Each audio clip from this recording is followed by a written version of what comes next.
Voila. I love this.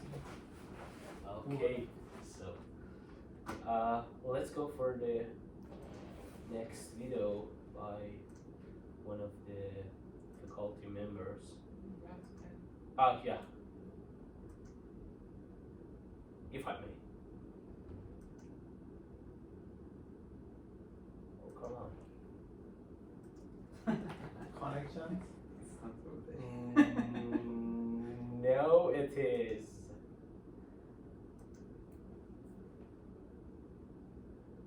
Welcome MRAS A21 and A22 students. My name is Mohamed Al Hakim.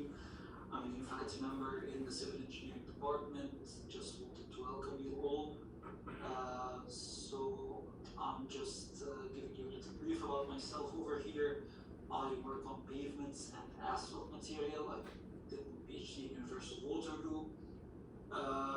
Now, if you're thinking as new researchers, what's the role of a researcher in general? Well, it's to discover how this world is working. Like, that's what we do as researchers. And then trying to mold that or model that using mathematical models, using any other tool. But the whole objective is trying to look at what are the factors that influence certain behavior or that influence certain reaction, certain progression that happens in the world. So in my field, is it like the temperature? Is it the frequency of the load? Is it the heaviness of the load or the magnitude of the load? So there are several factors that will dictate how pavement is reacting. When is it going to crack? When is it going to survive? At which conditions? So you try to figure out these parameters, how they're interacting together in order to produce the outcome that we really see at the end. Research methodologies for doing research in civil engineering or in engineering generally are pretty basic over here. We started from the trial and error, and then we moved as the body of knowledge started increasing into more complex ways. So trial and error, simply try something, it works, great, it doesn't, then change one of the parameters. Nowadays we have all the complex methods until the AI, and some researchers prefer theoretical research like doing fracture mechanics, which is focusing on one crack that will propagate and looking into very, very detailed areas in small specimens. But in my area as well, in pavement engineering, others, including myself, prefer the applied research, which is testing hundreds of kilometers using non-destructive testing or testing large specimens. So you will have to pick either looking at the micro level or the macro level. Macro level is more applied in this world in some cases to avoid just theoretical research. Hope you enjoy your career in research. It will spark motivations and it will contribute to sustainable environment and sustainable development for future generations. Good luck, guys. Have a good day. Okay, so I can play another film if I may, for example. Then we can share on actually this is not 3 minutes, it's 4 minutes. Oh my god.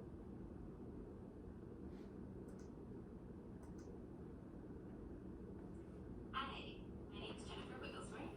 My pronouns are she, her, hers. I am an assistant professor. I have a PhD in the sociocultural studies of sport, health, and the body, and a Master's of Arts and a Bachelor of Science in human genetics. For my research, I'm interested in asking questions about social justice, equity, and inclusion across the context of outdoor recreation, sport, tourism, and education. I'm currently working on a project that seeks to amplify the work of traditionally marginalized groups who are reclaiming space in outdoor culture, and to learn how these groups navigate, negotiate, resist, and interpret recreation on colonized land. I've worked with the Vancouver International Mountain Film Festival to evaluate their Women in gender queer climbing programs. I'm part of an international team of scholars looking at decolonizing place names in the Americas, and I'm working with colleagues on accessibility in nature spaces, as well as satisfaction and inclusion in our regional recreational fishery.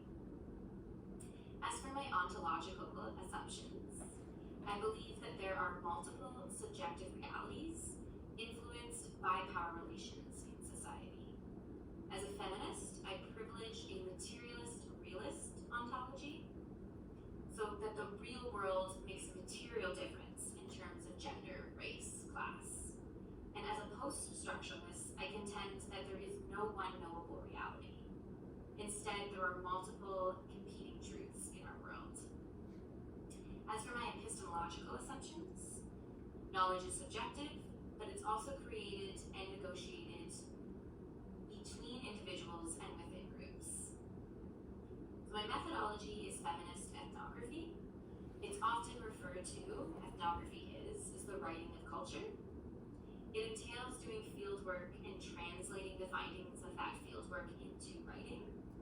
To do feminist ethnography is to be continually negotiating gender, power, and the representation of the other in the act of collecting and communicating that research.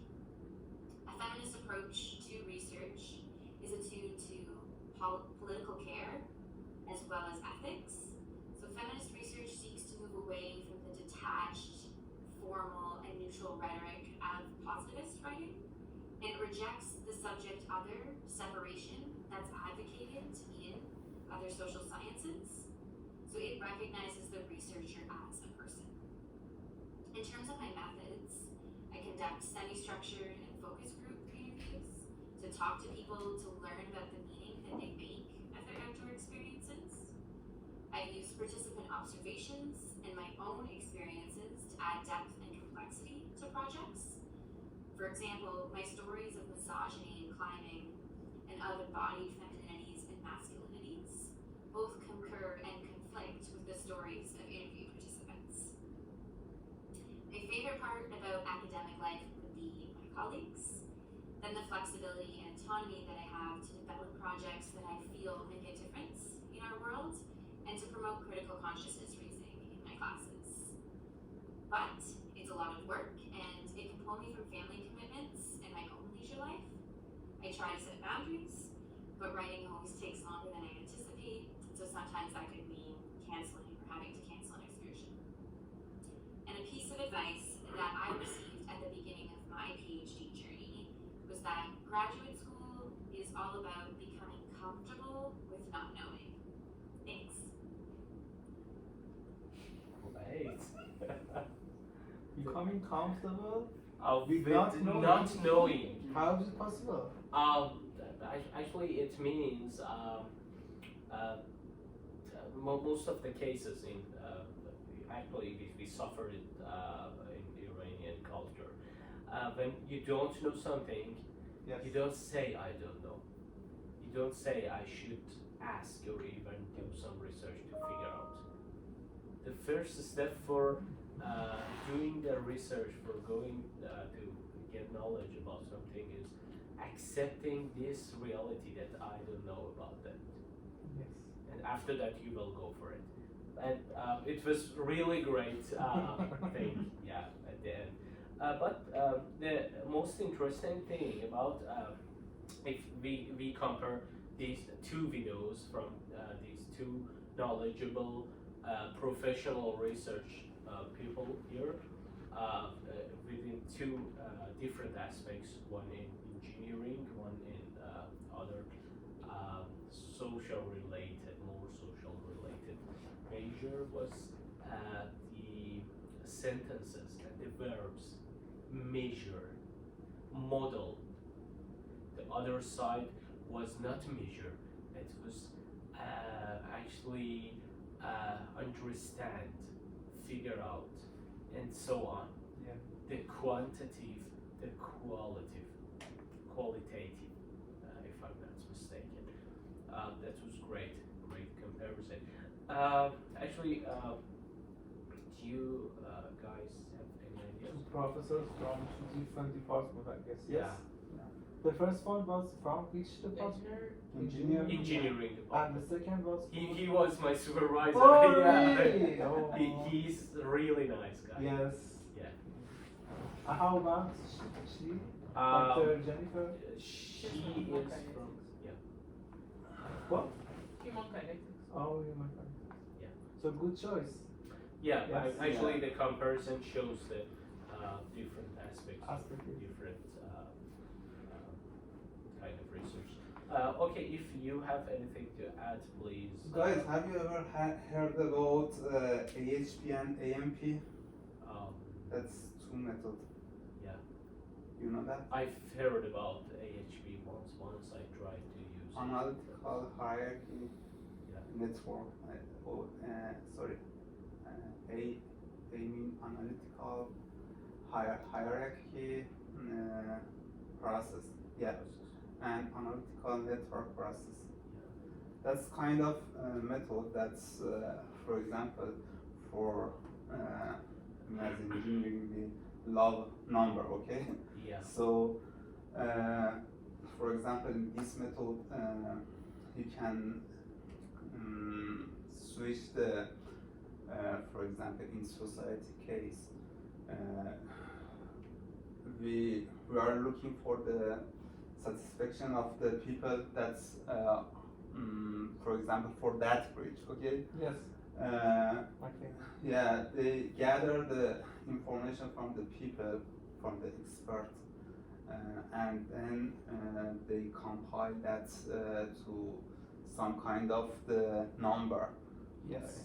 from 0 to 10 Definitely. about anything. For example, if you want to buy a car, you should consider price, you should consider comfortability, and you should consider, for example, the Motor parameters come from- technical. Yes. Okay, yeah. Then this kind of, for example, cost is related to number, and technical it's related to some kind of satisfaction, and you know, is comparing these two parameter, it's really difficult. Yes. Okay. So with these method, you can compile everything to number, and after that, for example, for buying a car, you have some kind of option. For example, BMW, Benz, or Ford. We have three options, and we consider each one as cost, technical, or anything. I think that's some kind of the bridge between the social science and engineering science, or yeah. I think Then, that's, for example, sorry to interrupt you. If one person wants to buy a car, just attention to the cost and other parameters. But for others, I found that they are caring about fuel consumption because of cost of fuel, Yeah. and they are going to use we other have kind many of options. energy. We Yes, have many electricity. options. Okay, but in AHP there are some kind of hierarchy process, but in AMP we have some kind of network, so that all the element, all the part of the in that case they are related and they are interacting with each other. Yeah, and I think that's a good method for anything, for any problem. And after that, the results show the prioritize the option, which, for example, in case of the buying a car, for example, BMW is the best from, for example, with a weight of 60%, for example, is the best option. It's some kind of prioritize the option. Numbers. Yeah. I think that's a good method if you like to, Yeah. yeah. Yeah, of course. Yes. So, okay, we can go for reading the papers and the model.